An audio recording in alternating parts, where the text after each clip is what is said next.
When it was announced last year that Spider-Man's film rights would be going back to Marvel and that he would join the Marvel Cinematic Universe, fans around the world were thrilled to say the least. To be able to finally see Spider-Man on screen alongside Iron Man and Captain America and the other Avengers, it was extremely exciting.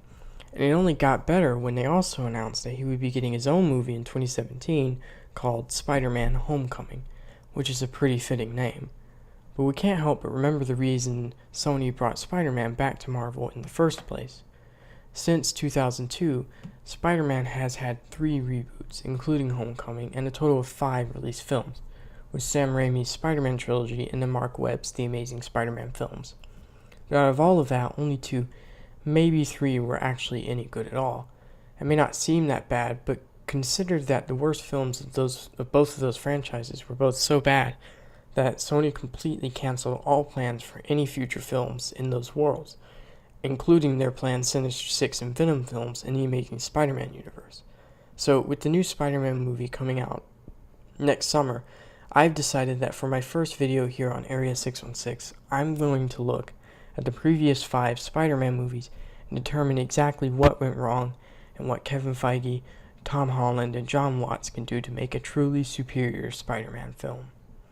Well, not an actual superior Spider-Man film. That would be pretty cool though. But anyway, yeah, let's do this.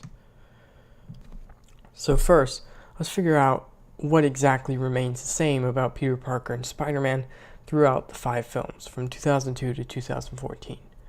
In all of them, he's a nerdy kid in New York who's bullied at school. He gets bit by a radioactive spider, boom, powers, and then Uncle Ben dies. Hopefully, Marvel will leave some of this out of the Homecoming movie because, yeah, we get it by now, but the Spider-Man films also have a certain formula that almost all of them follow. The MCU has a formula too, but each film puts enough different stuff into this formula that it doesn't feel like you're getting the same movie every time. The Spider-Man films, however, don't really do that. Okay, so here's how it goes. Nerdy Peter Parker is struggling to balance his life as Peter and his life as Spider-Man. He's having some overdramatic relationship problems, he cries a bit, a mad scientist-y former mentor and or friend of his becomes a bad guy through mad scientist-y ways, so Peter has to fight him. Cries a bit more, they fight a bit more until Spider-Man wins, someone dies, Peter cries, cues funeral, and subsequent shot of Spider-Man swinging heroically through the city. So yeah, to say that it's a bit of a well-worn tradition to do Spidey movies this way would be a bit of an understatement. It worked fine the first and second time, but by the 4th movie, audiences started to catch on, and it got pretty old. Another thing that's fairly common in Spider-Man films is him fighting many different villains at once. This isn't something completely exclusive to the movies, as Spider-Man has fought the Sinister Six, a team of some of his greatest enemies, many times in the comics.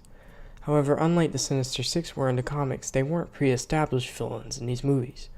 All of them were introduced in that same film, which led to it just being a huge, awful mess.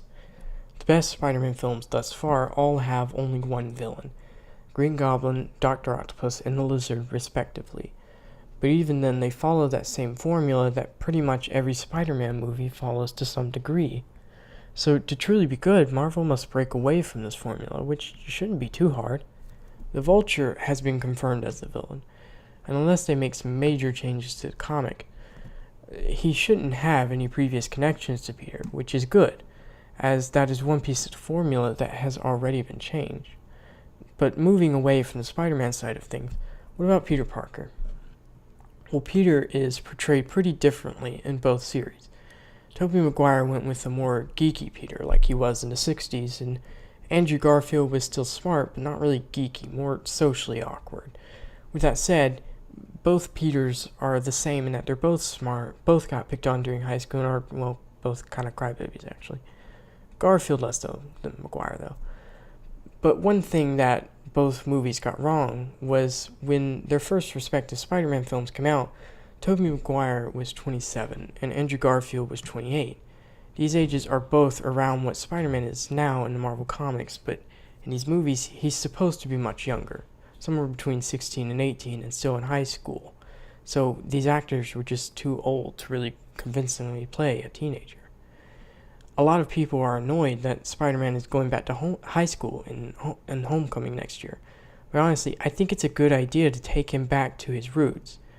Peter should be in high school, because that's such an important part of his life. That's what made him so unique back in the 1960s when he was created.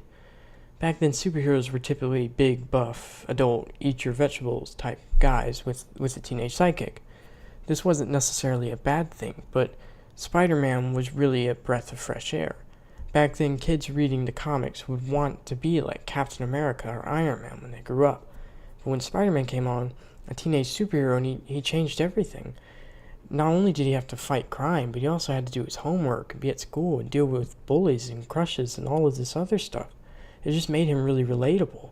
It's something that the movies have never been able to truly do. They don't understand that what made Spider-Man so amazing in the first place was not that he could crawl on walls or whatever. It was just that he was a 15-year-old kid with the weight of 9 million New Yorkers frequently on his shoulder and a pile of algebra homework to finish. But that's not to say that Spider-Man should stay high school forever. On the contrary, he should grow. He should graduate high school and go to college and all that. It's what makes him so real and relatable, like he's supposed to be. So I believe Marvel needs to try and recapture what made this character so unique in the first place, while not repeating the same story the last 5 million Spider-Man films have had. Which honestly should not be hard at all. I can write that right now. But this is why Sony hasn't made a truly amazing Spider-Man film, because they just don't understand the character properly. But judging by what's been said, Marvel seems to have the right idea. Not only is the actor playing him, Tom Holland, only 20 years old, which is much closer than all the others, but the movie is set to be primarily a high school movie, focusing on Peter's struggle to balance all of his responsibilities. This sounds good, but in order to truly be good, there's one other thing that Tom Holland, John Watts, and the writing team are going to have to do. Never have Peter cry, at all. And this isn't just a joke. A big part of Spider-Man's character is that despite all the responsibility and the tragedy in his life, he's still a fun character. He isn't crying and whining all the time, and people aren't just constantly dropping like flies, literally, around him either. Of course, that doesn't mean people don't die at all, but they don't die constantly. In short, Spider-Man is supposed to be a fun, relatable character with a good moral about accepting responsibility. And that's where all the previous movies went wrong. They failed to understand who Spider-Man was, or really, they failed to capture his core tone. Might be a little dangerous. Better tell Aunt Hattie I'm taking her to field trip. Don't tell Aunt May.